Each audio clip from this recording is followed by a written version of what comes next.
Ratu cantik ini tidak memiliki kesalahan, tapi akan dipenggal. Ini karena peraturan raja, yang ingin menjaga kesucian ratu. Setiap hari dia menikahi satu orang ratu. Keesokan harinya ratu itu akan dibunuh. Raja Baghdad memiliki banyak wanita, tapi wanita-wanita ini tidak ada yang dia cintai. Raja hanya mencintai ratunya. Setiap hari raja mengungkapkan rasa cintanya. Pemerintahan yang hancur ini membuat Perdana Menterinya menjadi cemas.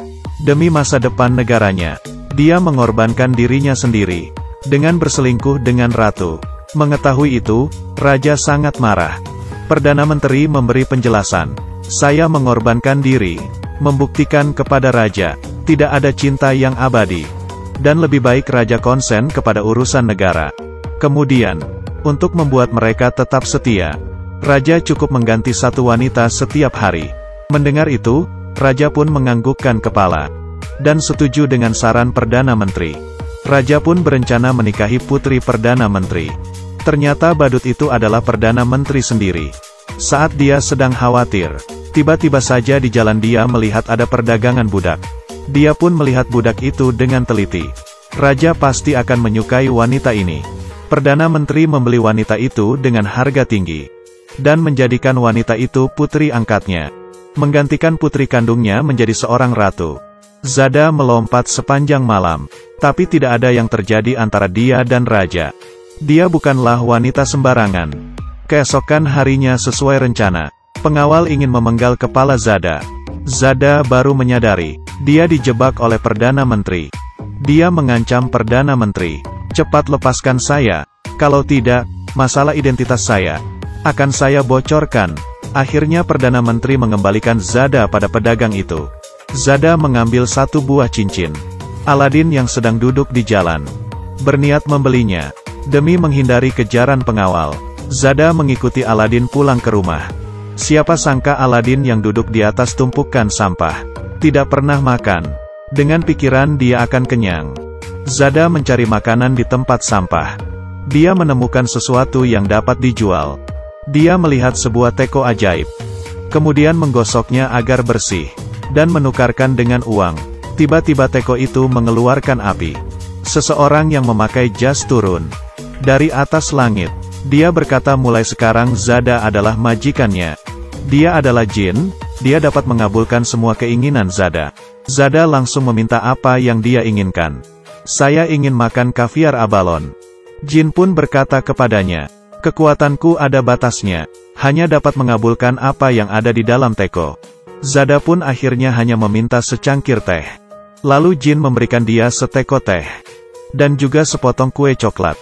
Zada dan Aladin menikmati makan malam mereka. Keesokan harinya saat Zada bangun, dia ditangkap oleh pengawal. Zada meminta Aladin menggosok teko ajaib itu. Teko itu mengeluarkan asap dan membuatnya kaget. Aladin mengendari sebuah motor dan menyelamatkan Zada. Mereka pun terdampar di gurun pasir. Aladin memutuskan untuk tinggal di gurun. Dia ingin menjadi seorang filosof. Dan Zada akhirnya kesepian. Raja merasa ada yang aneh. Agar tidak ada yang mengkhianatinya, dia bersumpah kepada langit. Tiap hari dia akan menikahi seorang ratu. Lalu besoknya ratu itu akan dibunuh. Dengan begitu dia dapat menikah lagi. Zada mencoba melarikan diri, agar raja tidak dapat menikah lagi. Raja meminta pengawal mencari Zada. Takut Zada akan kabur lagi. Raja mengurungnya. Zada kembali menggosok tekonya. Tiba-tiba sebuah pesawat datang. Dan Zada berhasil selamat. Tidak disangka dalam perjalanan pesawat itu kehabisan minyak. Zada melompat ke bawah. Jatuh di pelukan seorang kakek. Kakek ini melihat Zada dan merasa tersentuh. Dia mengajarkan Zada tarian. Zada yang memiliki bakat, membuatnya cepat belajar. Mereka pun menari dan menghasilkan uang. Ternyata saat sedang menari, pengawal mengejarnya. Zada dan kakek melarikan diri. Dengan sebuah perahu kecil berlayar ke tengah pulau. Tiba-tiba kapalnya bobrok. Mereka hanya bisa duduk di atas papan, menunggu penyelamatan. Di sisi lain, raja masih mencari Zada. Dia belajar berkomunikasi dengan seekor burung. Berharap burung ini dapat menemukan Zada.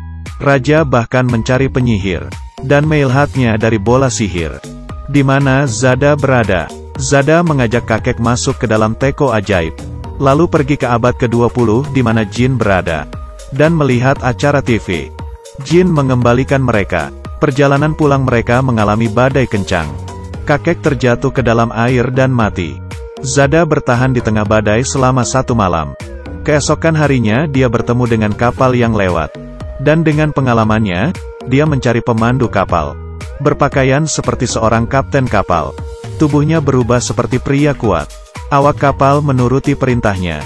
Setelah kapal sampai di tepian, Zada yang kelaparan, mencuri buah di sebuah istana. Tidak disangka pemilik istana itu adalah raja. Raja telah menunggunya selama setahun. Menunggunya kembali. Dia ingin Zada menyukainya. Zada terharu mendengarnya. Memakai pakaian ratu, dan berbaikan dengan raja. Raja melepaskan tahtanya, dan pergi bersama Zada. Mereka berkelana selama 1 tahun. Membuat mereka kehabisan uang. Raja pun berubah menjadi seorang pesulap. Dia belajar cara menyulap, demi mencari uang. Perdana Menteri datang mencarinya. Dia berharap raja mau pulang bersamanya. Sekarang raja hanya ingin hidup bersama Zada, dan tidak ingin pulang menjadi raja. Perdana Menteri mencuri teko ajaib. Dia memberitahukan ke semua orang Zada seorang penyihir, dan Zada telah menipu raja. Semua orang pun mempercayainya. Karena itu, Zada pun ditangkap, lalu dikirim kembali ke istana. Perdana Menteri berubah menjadi jahat. Dia meminta kepada jin untuk menghilangkan raja, agar dia dapat menguasai dunia. Teko ajaib jatuh ke dalam laut. Perdana Menteri kembali ke istana. Dia mengumumkan bahwa raja sudah mati. Dia akan menggantikan posisi raja. Di sisi lain, ikan di laut menelan teko ajaib itu. Kemudian seseorang menangkap ikan itu. Setelah ikan itu dipotong perutnya, teko ajaib itu dibuang.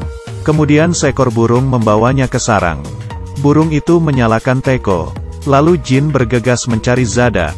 Melihat Zada dalam bahaya, jin memindahkan tentara penyelamat. Keesokan harinya saat Zada akan dipenggal, Zada dengan tenang bersandar di atas papan kayu. Eksekutor merapikan rambut panjangnya. Seorang anak kecil bertanya, apa kesalahan yang dia lakukan? Tapi tidak ada yang tahu. Zada mengangkat kepalanya, kemudian menceritakan pengalamannya.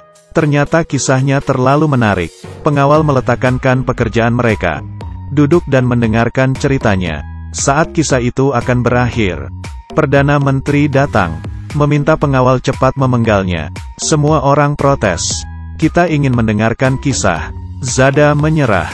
Dia meminta eksekutor segera memenggalnya. Tapi eksekutor tidak dapat melakukannya. Semua orang menangis. Akhirnya Perdana Menteri sendiri yang mengeksekusinya. Saat bersamaan raja dan jin duduk di atas karpet ajaibnya, dia muncul di hadapan semua orang, mengungkapkan kejahatan Perdana Menteri, dan menyelamatkan Zada. Akhirnya jin berubah menjadi Perdana Menteri. Semenjak itu raja dan Zada hidup bahagia selamanya.